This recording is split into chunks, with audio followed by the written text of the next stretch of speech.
Hey there, I'm the Wild Witch, and if you're new here, I'm sight impaired, but magic has no limitations. Welcome or welcome back to my channel.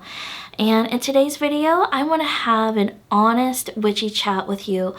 I want to share my thoughts on labels and that I'm peeling back the labels on my witchcraft practice and why I think they're just best suited for my jars.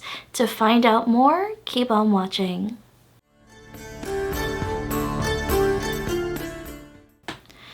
In this video, I'm taking part in a tag that's called Spring Cleaning with Rachele. It was started by Amethyst Assentation, and it's all about spring cleaning within our practices, our items, decluttering, all of that.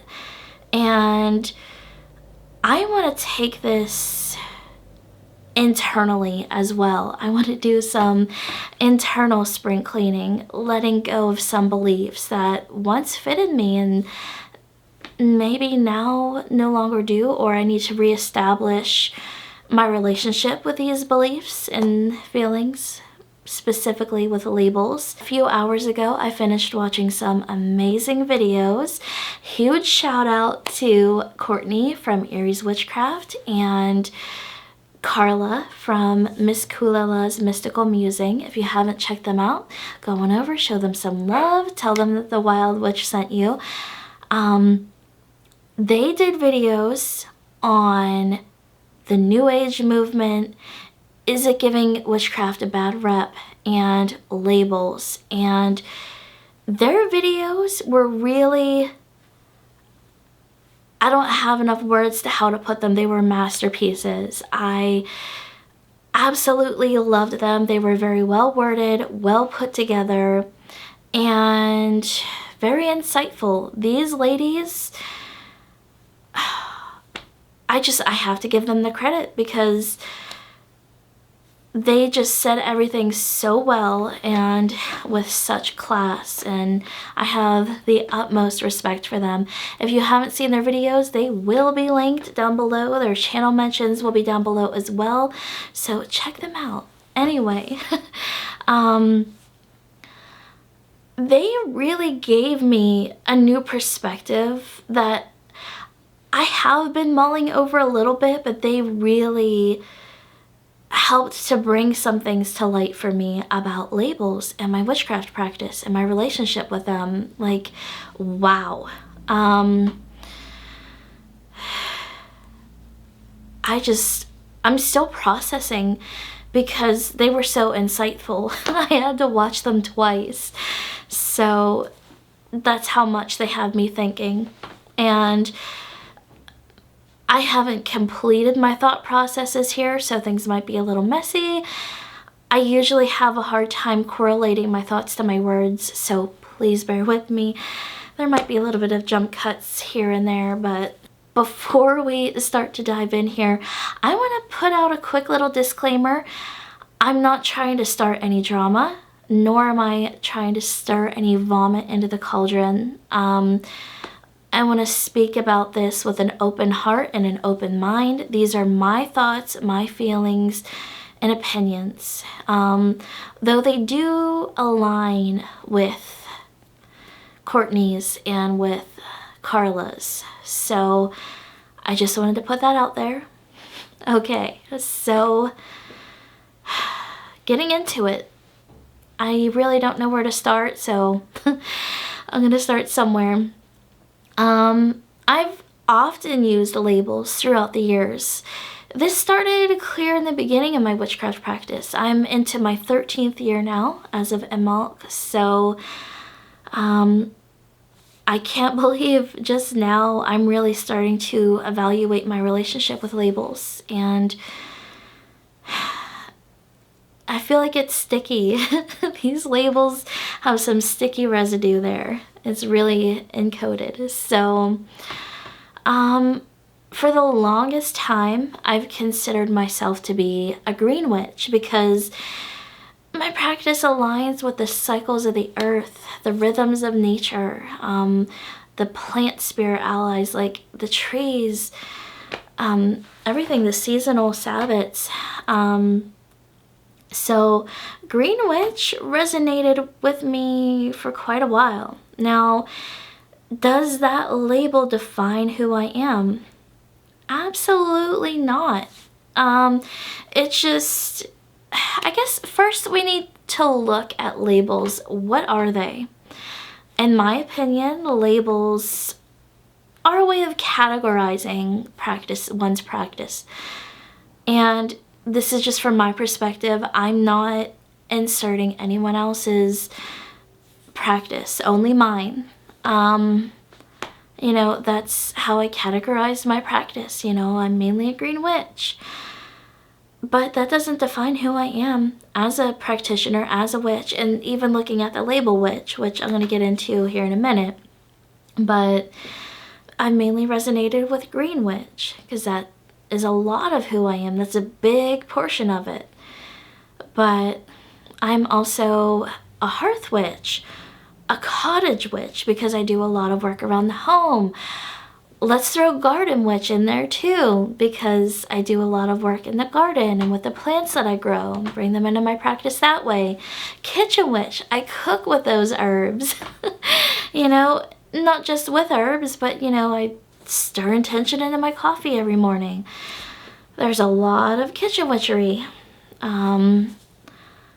What else? Divination witch. I dabble in divination in various ways. Sorry about the exhale. I'm just trying to form my thoughts before I speak them. I'm usually very, very mindful about what I say. And usually I have bullet points to help guide me so I don't forget anything, but I don't have those. I'm just speaking from the heart and from my mind. So I'm a tech witch too, because I incorporate a lot of technology into my practice. Being sight impaired, legally blind, I have to accommodate. You know, I do my book of shadows digitally. I make my pages in Canva. Because I like aesthetics. I like things to look pretty because it resonates with me. When I see something a certain way, we'll get into aesthetic in another video. I'm not going to touch that in this one. If I had a label for every aspect of my practice, we would have like ancient tome size or like 30-foot scroll, you know? So my relationship with labels, I'm a little bit of this, I'm a little bit of that, but no label fits my practice. Eclectic is the closest, but it does not fully describe what I do and who I am and my magic. I feel after watching their videos the need to really scrub away that sticky residue on the labels that I've put on them over the years, you know, because I have allowed them to define me. And after seeing their videos, again, I don't want to limit myself to a label. You know, I don't want to put myself in this pretty little box because I'd be dissecting my practice, putting it in different little boxes. You know, there's so many hats to my practice. It really makes me wonder where these labels started as, who made them. And now that I'm thinking about it, social media and the internet has really had a huge impact on labels in general. So anyone remember Quizilla? I think it was called, like back in the day, early 2000s, late 90s. You would fill out these little question bubbles and you'd get your result. I remember there was one for like, what type of witch are you? And based on the little bubbles, you'd get this result. And I don't even know what I was back then when I filled those out, but then you had the BuzzFeed quizzes, and now YouTube is saturated with these videos on 13 types of witches. Which one are you? You know, are you the art witch? Are you the green witch? A nature witch? Celestial witch? yeah, it's definitely gotten boxed in these little categories with the internet. And then hashtags, so people could find you, you know, hashtag green witch, hashtag moon witch, I don't know. And I could see how they're useful to kind of like find your tribe, find the people that you resonate with, or in a trivial discussion or whatever, just a general basis. Oh, hey, I'm Star, I'm a green witch, you know, or wild witch, as I call myself. But yeah, I'm really starting to assess my feelings, beliefs about labels, and my relationship with them. So thank you, ladies, for making those videos, for really giving me food for thought. And I'm still seeing these label videos made today of, you know, the limiting ones. But only you can put a label to your practice if you so choose to. You don't have to. You're the only one that gets to determine that. And I'm trying to figure out if labels fit my practice. There's definitely no one label that fits, except for, I feel, witch for me, because there's just a very deep soul resonance with that word. So, because to me it's empowering, it's tapping into ancient wisdom, it's so much to me, but that does not define all that I am, because there's so much more to me, especially outside of witchcraft. That, you know, I do stuff, I have other hobbies. I feel like that's an entirely different topic on its own, which I'd love to chat about sometime. So I've been so comfortable with these labels over the years because they've guided my practice, and scrubbing off that sticky label is going to be really uncomfortable for me, but I really need to process and assess my feelings fully on labels and take what resonates and leave what doesn't. So it's not going to be easy. Cleaning's never easy, but, you know, I feel like it definitely needs done for me and my practice. And I just wanted to share my experience with it now, after watching their videos and really marinating on the topics. On the whole New Age topic, I do take part in some New Age beliefs, if you want to call them that. And the way I would consider New Age, in my opinion, is bringing ancient knowledge into the New Age, into the modern day, contemporary times. But again, that's my understanding. But in my opinion, also, it's like, why label it? Why put a label to New Age? I don't think it's giving witchcraft a bad rap. In fact, I do some of the New Age practices, if you want to call them that, if you want to label them that way. I work with crystals. Granted, not as much as I used to, but I still work with them. And I do work with crystal skulls, which is considered a New Age concept. But does that make me New Age? Does that label me? I don't think so. So yeah, I just wanted to share my thoughts, feelings, and what I'm currently experiencing after watching Carla's and Courtney's videos. It was really helpful to have me look at things from a different perspective. Thank you so much, ladies, for starting this conversation about New Age and witchcraft and labels. I really appreciate your wisdoms and your insights that you've shared with us, and you really got me thinking. So to kind of close things out here, whether you want to use labels to determine your practice is up to you. Only you can decide that. Not me, not anyone else, only you. You can make that decision.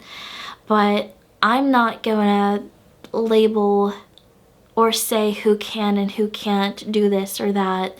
That's not my place, and I will never judge anyone on their practice. Magic is fluid. regardless of one's faith, belief, or spiritual practice. That's basically the summary, I guess. And I'm trying to figure out whether I want to use labels and which ones I'll be using.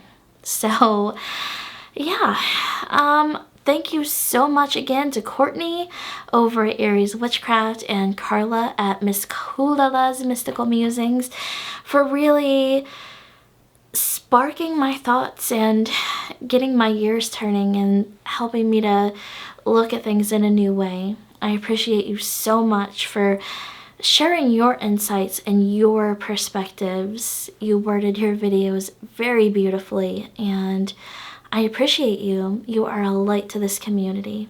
And thank you so much to Rachele at Amethyst Ascentation for starting this spring cleaning tag and prompting me to do some spring cleaning, not just physically and magically, but internally as well. Thank you so much, ladies.